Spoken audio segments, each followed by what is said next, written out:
राधे राधे, जय श्री कृष्णा। कान्हा जी के सुंदर दर्शन करिए। कैसे हैं आप सभी? सभी को वैकुंठ चतुर्दशी की बहुत सारी शुभकामनाएं। वैकुंठ चतुर्दशी का व्रत आज रखा जा रहा है और जिन्होंने नहीं रखा है वो कल भी रख सकते हैं, क्योंकि 2 दिन की तिथि है। तो उदया तिथि से कल है और उसकी पूजा अर्चना भगवान श्री विष्णु की जाती है, हरि की जाती है।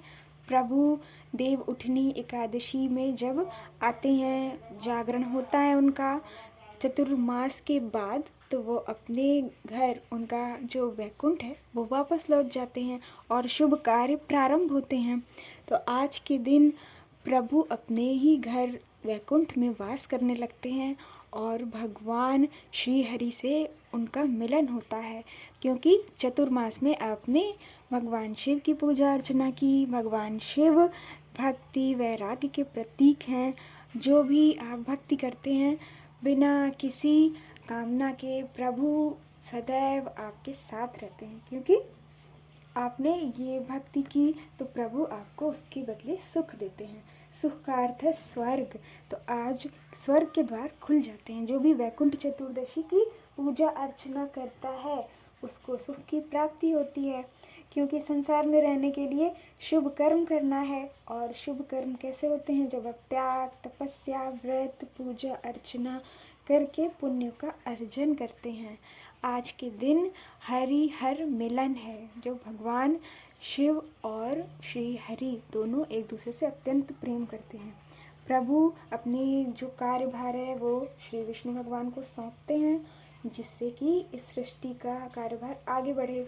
क्योंकि विवाह आदि जो भी मुंडन संस्कार होते हैं, जो भी शुभ कर्म है, गृह प्रवेश, ये सब प्रारंभ हो जाते हैं, क्योंकि ये सब शुभ कार्य है। और शुभ कार्य जो मंगल कार्य हैं वो भगवान श्री विष्णु जी के कारण होता है, वही हेतु हैं। और आज के दिन पूजा अर्चना करने से वैकुंठ की प्राप्ति होती है। जब आप भक्ति करेंगे, अधिक से अधिक प्रभु का नाम जप करिए, कीर्तन करिए, प्रभु का नाम ध्याइए, उनसे प्रार्थना करिए कि आप इस जीवन में प्रभु को अधिक प्रेम करते हैं और इस संसार में जो भी कर्म कर रहे हैं वो सब आप पूरी श्रद्धा से करिए।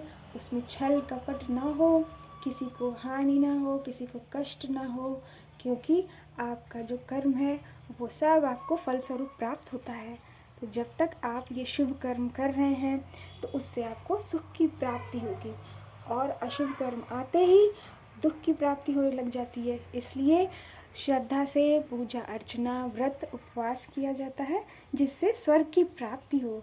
और भक्ति अर्चना करके प्रभु के द्वार वैकुंठ पहुंचा जा सकता है, क्योंकि भगवान जो हैं वो इस जीवन को दिए हैं कल्याण करने के लिए, और कल्याण भी करता है मनुष्य जब भक्ति करता है। और भक्ति के साथ साथ पूजा अर्चना कर रहा है तो वो सब संसार के लिए अति आवश्यक है, क्योंकि जब तक आपके पास पुण्य नहीं होगा इस संसार में नहीं रह सकते हैं। प्रभु सदैव ही दान सेवा के लिए प्रेरित करते हैं। कहते हैं प्रत्येक व्रत इसलिए होता है कि मनुष्य के पास पूजा अर्चना हो, जिससे वो अपना कर्म कर पाए। कि किसी का विवाह है तो जब तक आपके पास पुण्य कर्म नहीं होंगे तब तक आप कोई भी शुभ कर्म नहीं कर सकते हैं। अनंत जन्मों के पूर्व पुण्य होते हैं, तब जाकर आप प्रभु की सेवा अर्चना पूजा करते हैं और प्रभु कृपा करते हैं, क्योंकि प्रभु को तो सब पता है। और जो नहीं है जिसके पास, उसके लिए भी द्वार खुले हैं। आपको मनुष्य जीवन मिला है तो सभी के लिए है, कि किसके पास अगर नहीं है कर्म, किसी ने नहीं किया है, तो भी इस जीवन में आप कर्म करके आगे बढ़ सकते हैं, प्रभु की भक्ति करके, जो कि आपने कर्म को प्रभु को समर्पित करते हुए करना है। और प्रभु उसके फलस्वरूप जो भी देते हैं उसमें संतुष्ट रहना है, क्योंकि जो भी कर्म कर रहे हैं वो छल कपट से करेंगे तब उसका बुरा फल प्राप्त होगा। तो बुरे फल ना प्राप्त हो, जो आपके पास है उसी में संतुष्ट रहिए। प्रभु भी उसी से प्रसन्न रहते हैं। जो निश्चल होता है और पानी की तरह आर पार देखा जा सके उसके कर्मों को। आज के दिन हरिहर मिलन है। प्रभु भगवान शिव की भी पूजा होती है और श्री विष्णु भगवान जी की भी पूजा होती है। आज प्रभु चतुर्भुज रूप में दर्शन दिए, लीला हुई अति सुंदर, जिसमें प्रभु ने यही कहा कि जो भी है प्रभु हैं वो। क्यों क्यों भूल जाते हैं हम सभी, क्योंकि लीला ऐसी होती है, प्रभु की ऐसी माया है कि भूल जाते हैं हम सभी कि वो भगवान हैं। वो तो कुछ भी कर सकते हैं, जब प्रभु साथ हैं तो कुछ भी असंभव नहीं है। परंतु मनुष्य चिंता करता है। उसकी चिंता को दूर करने के लिए प्रभु सदैव आपके साथ हैं, राह दिखाते हैं कि बस अपना कर्म करते जाओ, किसी को कष्ट मत दो किसी भी प्रकार से। न ही वाणी से ऐसा कुछ बोलिए कि किसी को कष्ट हो, न ही कानों से ऐसा श्रवण करिए जिससे आपके मन को कष्ट हो, और किसी के कानों को भी कष्ट ना हो। आप बोलेंगे तो उसके कानों को कष्ट होगा, आप करेंगे तो उसको कष्ट होगा, उसको नहीं अच्छा लग रहा है। जैसे बहुत सी बातें हैं जो नहीं पसंद आती है किसी को, तो वो कर्म ना करिए। कि क्या कौन सा कर्म है जो कि कहा गया है, किसी का ऐसे रखा हुआ सामान मत रखिए, मत उसको स्पर्श करिए। कहते हैं कि उसको मिट्टी समझना चाहिए। दूसरे का जो भी आपके पास वस्तु है उसको मिट्टी समझना चाहिए, उसको स्पर्श नहीं करना चाहिए। बिना पूछे किसी का भी कोई सामान नहीं लेना चाहिए। ये सब प्रभु बताते हैं और ये सब शिक्षा दी जाती है। ज्ञान यही है, विवेक यही है, कब कौन सा कर्म करना है, कब कौन सा नहीं करना है। आपके पास जो है उसमें से ही आप प्रभु को दीजिए, दान करिए, और नहीं है तो कोई बात नहीं। प्रभु सब जानते हैं कि आपकी क्या परिस्थिति है। आप बस मन से प्रभु के साथ रहिए, प्रभु आपके साथ सदैव हैं।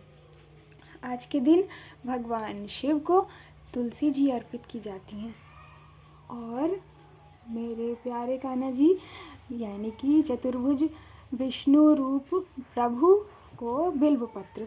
ऐसा क्यों? क्योंकि आपकी जो प्रिय वस्तु है वही आप अपने प्रिय को दे सकते हैं, है ना।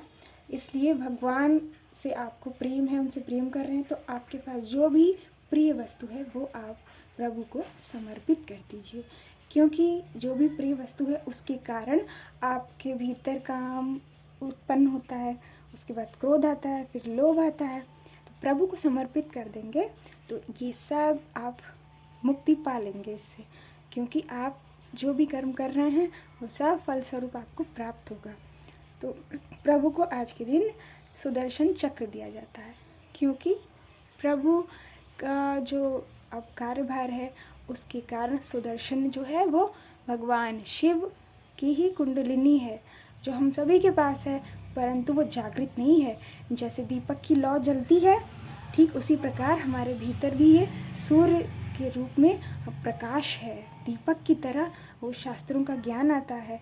जब आप प्रभु की भक्ति करते हैं, उस भगवान श्री कृष्ण श्री हरि को जान लेते हैं कि आपको ये जीवन कल्याण करने के लिए मिला है, तो अपने लक्ष्य की ओर बढ़ते जाइए। जो भी बाधा आ रही है उसको पीछे छोड़ते जाइए, क्योंकि कोई ना कोई बाधा तो आती ही है, तो उसको पीछे छोड़ते जाइए। प्रभु से सदैव क्षमा याचना करिए, दयालु प्रभु आपको क्षमा कर देंगे, और आगे बढ़ते जाइए। आज के दिन भगवान श्री हरि शिव जी की पूजा अर्चना करते हैं, आराध्य हैं। तो जब प्रभु ने पुष्प समर्पित किया अपनी पूजा के लिए प्रभु को काशी में, तब उसमें एक पुष्प कम पड़ गया। तो प्रभु को तत्काल याद आया कि मेरा तो नाम एक कमल नयन भी है, पुंडरीकाक्ष। तो वो अपने आँख समर्पित करने वाले थे, तो इसलिए प्रभु तत्काल प्रकट हो गए, और ये सुंदर लीला से प्रभु ने उनको सुदर्शन दिया, जो कि प्रभु धारण करते हैं और अपने भक्तों की रक्षा करते हैं। कैसे? जब दुष्टों का संहार होगा तो प्रभु सदैव साथ रहेंगे, और साधु संत की सदैव रक्षा होती रहेगी जो भी भक्ति कर रहे हैं, और मनुष्य अपने पुण्य को बढ़ाता जाएगा, व्रत उपवास तपस्या करके, तब उसको सुखों की प्राप्ति होगी। और ये सब भक्ति करेंगे तब आपको प्राप्त होगा, आप आगे बढ़ेंगे और वैकुंठ की प्राप्ति होगी। ठीक, तो सभी को वैकुंठ चतुर्दशी की बहुत सारी शुभकामनाएं। प्रभु की पूजा अर्चना करिए। मध्य रात्रि में 2 दीपक जलते हैं, जो कि एक शिव भगवान का होता है और एक श्री हरि का होता है।